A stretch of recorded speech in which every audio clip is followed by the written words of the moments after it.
UP के सहारनपुर में crime petrol देखकर अपनी ही मौत की साजिश रचने का सनसनीखेज मामला सामने आया है, जहां हत्यारे डॉक्टर ने अपने जीजा के कारखाने में मजदूरी करने वाले अपने हमउम्र को ही कार में जिंदा जला दिया। दरअसल हत्यारे डॉक्टर मुबारक पर लाखों रुपए का लोन का कर्ज बकाया चल रहा था और उसने बीमे की रकम हड़पने और लोन का पैसा माफ हो जाने की नीयत से अपनी ही मौत की साजिश रच डाली।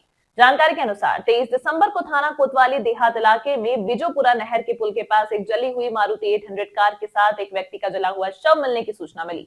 पुलिस ने कार के बारे में जानकारी जुटाई तो यह गाड़ी 8 बार बिक चुकी थी और वर्तमान में यह डॉक्टर मुबारक के पास थी, जो कि थाना कोतवाली देहात इलाके में ही डॉक्टर की दुकान चलाता है।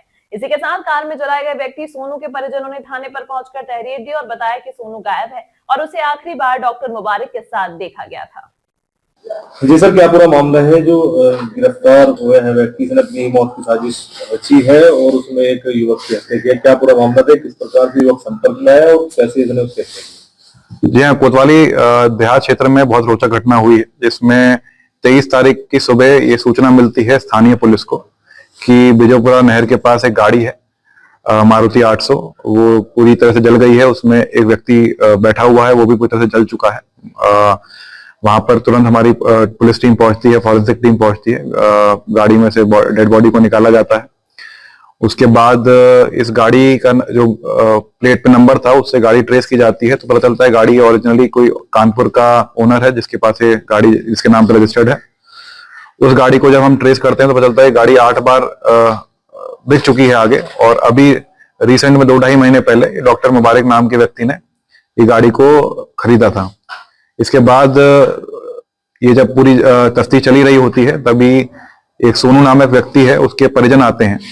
वो थाने पे सूचना देते हैं कि ये जो सोनू है, जो मूल रूप से यमुनानगर का रहने वाला था और अभी हबीबगढ़ में रह रहा था, उन्हें शक है जो अभी गाड़ी जली थी बिजोपुरा नहर के पास, उसमें जो डेड बॉडी है वो उसकी हो सकती है, क्योंकि जो डॉक्टर मुबारक है वो उस पर लोन इतना ज्यादा चढ़ गया था कि वो अपनी मौत की साजिश रचने की प्लानिंग कर रहा था और वो डेड बॉडी और पुरानी गाड़ी भी ढूंढ रहा था, ऐसा उनके द्वारा बताया गया। इसमें जब हमने पूरी जांच तफ्तीश करी तो इसमें हमने जब डॉक्टर मुबारक को पकड़ा तो उसके द्वारा पूरी घटना को कबूल लिया गया है। उसने बताया कि उस पर करीब 26 से 30 लाख रुपए उसने उधारी ले रखे थे, और भी उसने जो गाड़ियां और जो अपना घर था उस पर भी उसका लोन चल रहा था, और वो बहुत दिनों से इस लोन से छुटकारा पाने के लिए अपना डेथ सर्टिफिकेट बनाने के लिए एक प्लानिंग कर रहा था, जिसके तहत उसको एक पुरानी गाड़ी चाहिए थी और एक डेड बॉडी चाहिए थी। डेड बॉडी के लिए उसने काफी जब ऊपर संपर्क भी किया था कि कोई लावारिस लाश मिलती है, तो उसको प्लानिंग के तहत उसको अपनी ही आइडेंटिटी दिखा के, उसको मरा हुआ दिखा के अपना डेथ सर्टिफिकेट बनवा लेगा, जिससे उसके सारे लोन और इंश्योरेंस क्लेम भी उसको मिल जाएगा।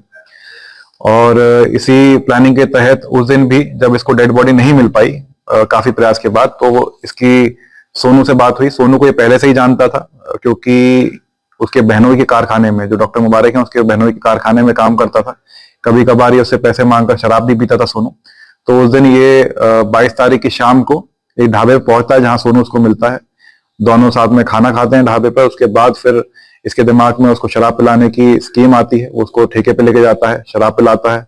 जब काफी नशे में सोनू हो जाता है तो उसको गाड़ी में एक जगह रखकर, जहां पर ये गाड़ी जली थी वहां पर गाड़ी को पार्क कर दिया जाता है। उसके बाद उसके पास एक पेट्रोल की बोतल रखकर उस गाड़ी को जला दिया जाता है। ये जो सोनू है उसमें अंदर जिंदा ही जल जाता है। उसके बाद से ये 2-3 दिन अपनी दूसरी गाड़ी में छुप के रहता है। उसके बाद ये सिकरोड़ा गांव भी जाता है, वहां पर भी इसकी प्लानिंग थी कि जब ये बात खत्म हो जाएगी तो अपने परिजनों से संपर्क करेगा, पूरी बात उनको बताएगा, उनके थ्रू डेथ सर्टिफिकेट बनवाएगा। लेकिन ये वापस जब घटनास्थल कल आता है देखने, पुलिस के द्वारा गिरफ्तार इसको कर लिया गया था। पुलिस के गिरफ्तार करते ही इसने पूरी घटना भी कबूल ली है। जो सोनू का लॉकेट था जो उसके गले से मिला था वो भी इसके द्वारा बरामद कर लिया गया है। जो इसके कागजात थे सोनू से संबंधित या इसके लोगों के कागजात थे वो भी इससे बरामद कर लिए गए हैं। हमने सीसीटीवी फुटेज भी इसमें कलेक्ट करी है, जिसमें दिख रहे हैं साथ में गाड़ी में जाते हुए, जिसमें ठेके पे शराब लेते हुए सोनू दिख रहा है। तो ये पूरी हमने जब साइंटिफिक एविडेंस पूरे इसमें कलेक्ट किए हैं तो पूरी स्टोरी इस तरह बनती है। इसको अब पकड़ लिया है, इसने अपना जुर्म इकबाल भी कर लिया। इसी घटना में एक हत्या के घटना में इसका मुकदमा पंजीकृत करके इसको आज जेल भेजा जा रहा है। सर, क्या पत्नी भी इसमें कहीं ना कहीं इन्वॉल्व है? क्योंकि जो पूछताछ में उसने बताया कि मेरी पत्नी प्रमाण पत्र बनवा कर उसका लोन का पैसा ली थी, क्या जी हाँ, जब हमने से गहनता से पूछताछ करी है, पत्नी से ही पूछताछ करी है, तो उसमें बात ये निकल के आ रही थी कि पत्नी को ये प्लानिंग का पता नहीं था कि ये किसी जिंदा आदमी को मार देगा। उसको यही बताया गया था कि एक मृत डेड बॉडी ढूंढ रहा है जिसके साथ ये मिलकर ये पूरी साजिश रचेगा। तो अभी तक तो पत्नी की संलिप्तता नहीं आई है, लेकिन आगे अभी तक गहनता से विवेचना चल रही है इसमें।